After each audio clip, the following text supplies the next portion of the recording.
Bonsoir. Donc, je suis Martine Anstedt, je suis présidente de l'association JEF et je suis médiatrice de Santé Père Les Psalms.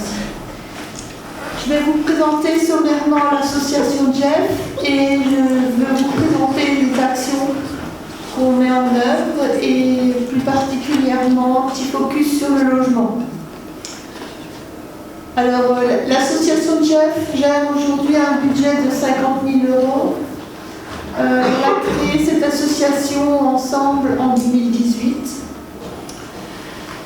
Le bureau de l'association est composé de 6 bénévoles et nous employons 3 salariés, une coordinatrice et 2 pères aidants pour le moment, bientôt 3. Nous bénéficions aussi de l'aide de 3 bénévoles pères aidants qui se forment à la père aidante sur le terrain. Nous accompagnons une trentaine de bénéficiaires dans l'année et nous avons créé un nouveau service qui s'appelle les premiers pas dans le numérique pour permettre aux personnes de se familiariser avec les ordinateurs et les smartphones. Alors nous travaillons avec des pères aidants et dans la père aidance, c'est quoi la père aidance? Donc la père aidance, c'est un ensemble de personnes qui ont vécu la maladie psychique, qui sont rétablies et qui décident de porter leurs efforts sur la solidarité envers les autres personnes malades psychiques. Donc c'est vraiment une entraide entre personnes malades psychiques. C'est pas du tout quelque chose de professionnel. À notre niveau, ce sont les anciens pères aidants qui forment les nouveaux. Plus tard, s'ils le souhaitent, on peut leur proposer de faire un diplôme universitaire de père aidant, mais c'est seulement s'ils le souhaitent et si c'est compatible avec leur équilibre mental. Parce que vous devez bien comprendre que c'est un peu difficile de gérer une maladie psychique et de travailler en même temps. C'est un peu compliqué. Alors, une des grandes valeurs que nous défendons à l'association JEF, c'est l'empowerment, c'est-à-dire développer son pouvoir d'agir, c'est-à-dire ne pas laisser les autres faire ce qui nous concerne, décider pour ce qui nous concerne. Donc, à l'association JEF, une personne, c'est elle qui nous appelle, c'est elle qui construit son projet, c'est elle qui décide le jour où elle veut nous voir, c'est elle qui décide aussi le rythme et le contenu des accompagnements.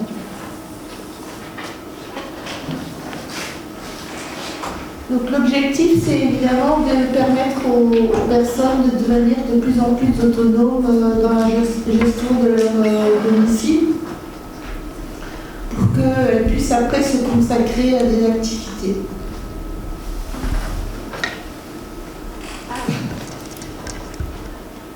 Donc je vais vous présenter un peu l'action qu'on mène sur le logement. Alors nous, on ne cherche pas de logement pour les personnes, mais nos efforts se portent sur le maintien au logement. C'est-à-dire que nous accompagnons les personnes dans les tâches du quotidien, que ce soit le ménage, la vaisselle, les courses, les tâches administratives, le budget aussi. Tout ça pour que les personnes puissent rester dans leur logement. Il s'agit évidemment de ne pas faire à leur place, mais de faire avec eux. Donc, l'objectif, c'est de retrouver son autonomie dans son espace et son intimité. Et surtout de retrouver son autonomie dans les moments clés de son quotidien, c'est-à-dire ce qui rythme une journée, c'est le lever, les repas, le coucher. On ne peut pas pouvoir s'en sortir de ces maladies psychiques sans avoir un minimum d'hygiène de vie et sans respecter un peu le rythme le rythme du quotidien. Et ça veut dire se lever à la même heure, se manger à midi, manger le soir et se coucher à la même heure. Donc nous accompagnons aussi dans l'aménagement du domicile. Et Karen Zimmer, la coordinatrice de l'association Jeff, va vous présenter, va vous illustrer ce qu'on fait dans un exemple. Donc je lui laisse la parole. Merci. Bonsoir. Donc Karen Zimmer, je suis donc coordinatrice de l'association Jeff depuis en fait mars 2020. Voilà. Je suis éducatrice spécialisée à la base. Voilà, j'ai pas mal d'expérience dans le domaine du handicap psychique. Et donc, j'ai adhéré à cette association pour ses valeurs et parce que ce type d'accompagnement est particulier et que ça m'intéresse énormément. Voilà. Donc, j'encadre cette petite équipe de 6 personnes dont Martine parlait tout à l'heure. Donc, une partie de salariés qu'on appelle travailleurs pairs. Et l'autre partie, donc, de bénévoles, pères aidants. Toutes ces personnes sont en fait formées d'abord sur le terrain et progressivement accompagnent en autonomie les bénéficiaires. Alors je précise ça parce que toutes les personnes qui sont dans cette équipe n'ont pas forcément un vécu dans le médico-social ou dans le social.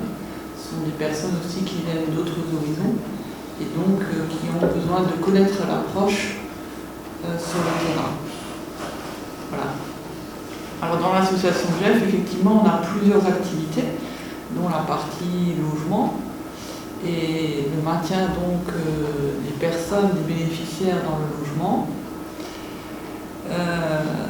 Ce volet-là, si vous voulez, est très divers parce qu'on peut avoir des personnes qui sont déjà dans le logement et qu'on accompagne vraiment dans les actes, j'ai envie de dire, quotidiens comme le rangement, le tri administratif, voilà, l'hygiène du logement. Mais on accompagne aussi, dans certaines situations, l'aménagement. Alors, concrètement, ça veut dire quoi? On a accompagné l'année dernière, alors je vais donner un prénom fictif,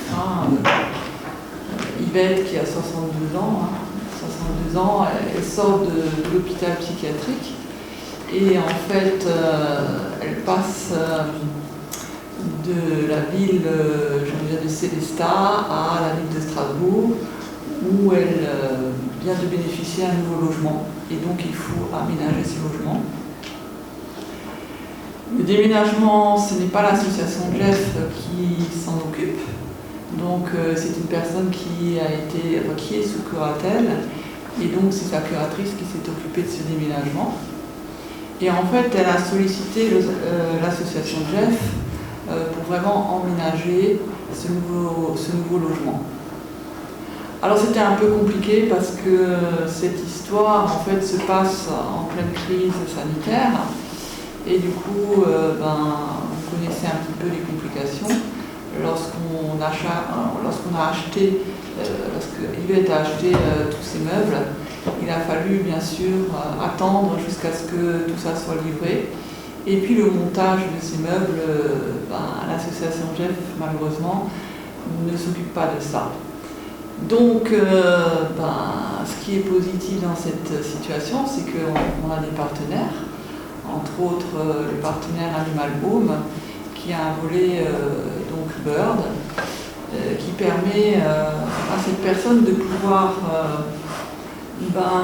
bénéficier de leurs services et de pouvoir aménager cet appartement pour que l'association Jeff finalement pérennise après l'accompagnement dans tout ce qui est rangement, nettoyage et puis du coup, voilà, se retrouver de nouveau dans des repères et commencer une nouvelle histoire dans un nouvel appartement. Donc, pour cette personne, ça a duré effectivement quelques temps. Ça n'a pas été facile pour cette personne de 62 ans qui sortait tout juste de cette d'hospitalisation suite à une dépression assez importante. Mais l'accompagnement, si vous voulez, de l'association Jeff a été aussi le soutien. Le soutien et permettre à cette personne de garder,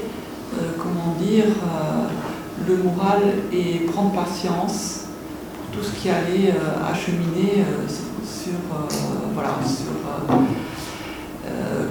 les hauts et les bas de cet aménagement.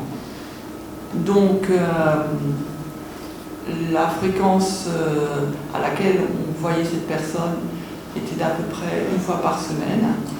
Généralement, c'est des interventions qui durent entre 1h30 à 2 heures, voilà, par semaine, et où on fait à chaque fois un peu l'état des lieux. On redéfinit avec la personne que l'on accompagne ses priorités et les actions qu'on peut mener avec elle. Donc là, le travail s'est fait en binôme avec 2 associations. Et au bout de quelques temps, je vais vous dire quand même quelques mois, parce qu'avec la crise, ça a pris quelques mois, Yvette a réussi à pouvoir avoir un logement totalement aménagé, fonctionnel, et sur lequel elle a été satisfaite. Voilà.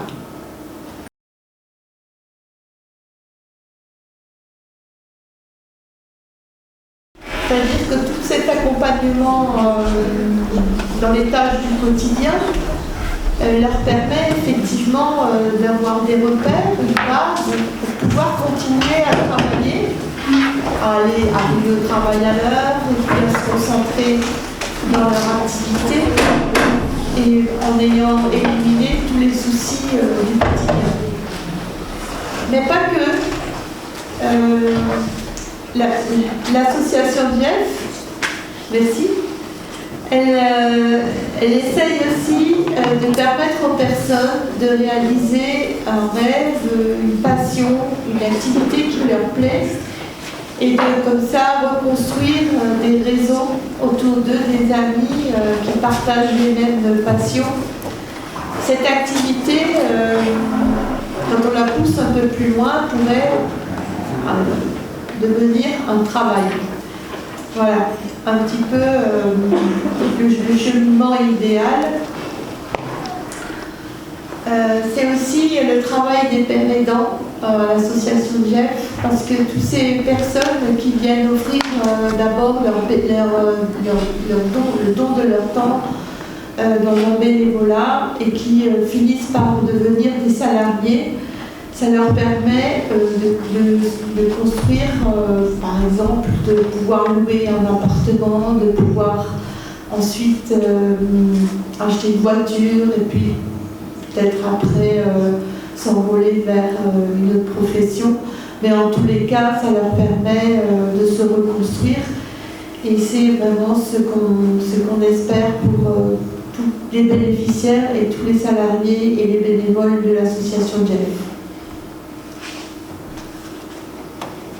Je passe la parole à Karen qui va vous raconter des petites histoires.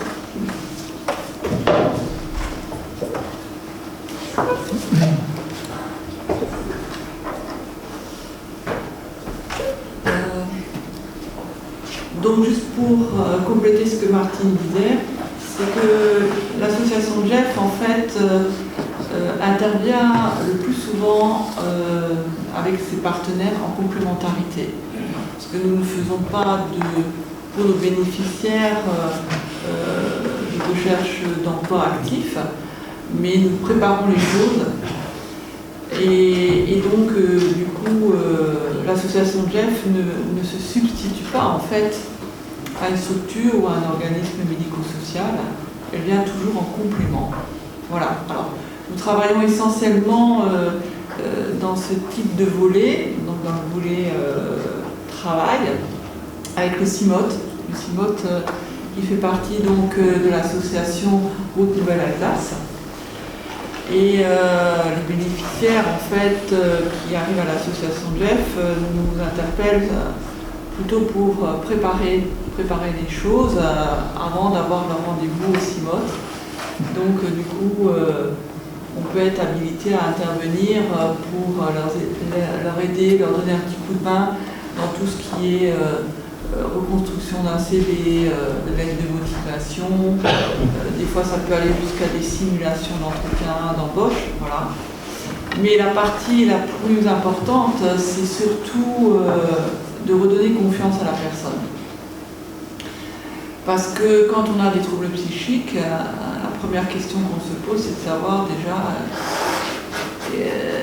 comment aborder les choses avec son futur employeur. Certains optent pour ne rien dire, d'autres optent pour dire mais progressivement. Voilà. Donc ça c'est le choix de la personne. Et c'est en fonction de ce choix que les choses vont aussi se jouer pour elle. Parce que chercher un emploi, c'est aussi justement ne pas être dans le déni, accepter ce que l'on est capable de faire, mettre en avant aussi ses compétences et tout ce qui est positif. Et ça a été le cas pour deux situations, en tout cas, que nous avons vécues à l'association Jeff. Une jeune femme qui, voilà, d'une trentaine d'années, qui souhaitait vraiment pouvoir être autonome financièrement, parce qu'elle avait de revenus très faibles, pardon. Elle vivait en couple et puis du coup, elle avait envie de participer et contribuer aux charges du logement et de la vie quotidienne. Et donc, elle venait juste de sortir d'une formation de secrétaire médical et du coup, l'association Jeff a commencé les premiers pas vers la recherche d'emploi et en complémentarité avec le travail des professionnels du CIMOT. On a, j'ai envie de dire, lancé la personne jusqu'à trouver effectivement un emploi en tant que secrétaire médical finalement dans un hôpital. Et la personne a réussi à avoir donc un contrat en CDI, d'abord en CDD, à temps partiel. La complémentarité, je cite encore une autre situation, c'est que parfois il faut aussi que non seulement la reprise de la confiance, mais aussi l'aspect, j'ai envie de dire, social et l'aspect repère au quotidien est important avant de se lancer dans une recherche d'emploi ou se lancer dans une formation. Ça a été aussi le cas d'une des bénéficiaires de l'association Jeff qui avait souhaité reprendre pendant quelques mois une formation d'employé de banque. Et du coup, ce qui était vraiment important pour elle, c'était de préserver le sport le soir et le samedi matin, l'intervention de l'association pour tout ce qui était rangement et nettoyage du logement. C'est du coup voilà, là-dessus qu'elle avait tablé un petit peu ses templates. Bien sûr, il y en avait d'autres, mais c'est ce qui lui permettait en fait d'avoir une régularité et du coup de poursuivre cette formation jusqu'au bout, puisqu'elle est arrivée à passer ses épreuves avec succès et puis du coup d'avoir été embauchée quelques semaines après. Voilà.